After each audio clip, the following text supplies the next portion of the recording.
અમદાવાદમાં RT act હેઠળ પ્રવેશ મેળવનારા વાલીઓ માટે રાહતના સમાચાર સામે આવ્યા છે। શૈક્ષણિક વર્ષ 2026-27 માટે આરટી અંતર્ગત ઓનલાઈન અરજી કરવાની સમય મર્યાદા લંબાવવામાં આવી છે, જેથી હવે વાલીઓ 23 એપ્રિલ સુધી ફોર્મ ભરી શકશે। આ નિર્ણય ફોર્મ ભરવામાં બાકી રહેલા વાલીઓને ધ્યાનમાં રાખીને લેવામાં આવ્યો છે।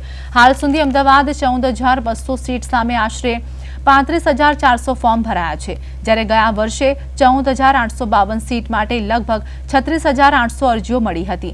ચાલુ વર્ષે કુલ 40,000 જેટલી અરજીઓ થવાની શક્યતા વ્યક્ત કરવામાં આવી રહી છે।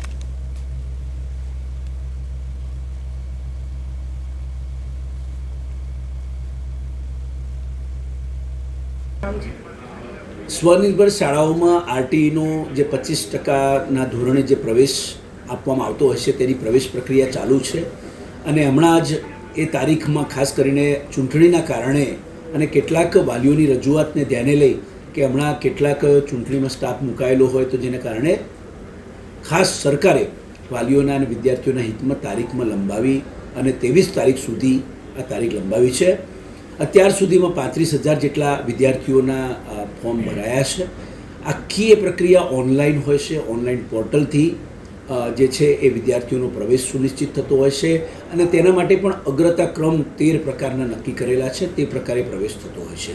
એટલે અગાઉ પણ આ બાબતે આપના માધ્યમથી જણાવ્યું હતું, હજુ પણ એ જ બાબતે કે ભાઈ આમાં કોઈ પ્રવેશ માટે કોઈ દાવો ન કરી શકે।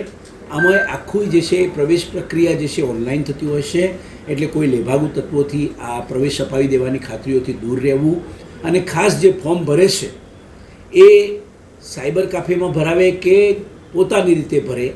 એમને કોઈ પણ પ્રકારનો ટેકનિકલ પ્રોબ્લેમ હોય તો અત્રેની કચેરીમાં અમે ઓફલાઈન હેલ્પલાઇન અહીંયા શરૂ કરેલી છે। અમારા હેલ્પમાં અમારી ટીમ બેઠેલી હોય છે।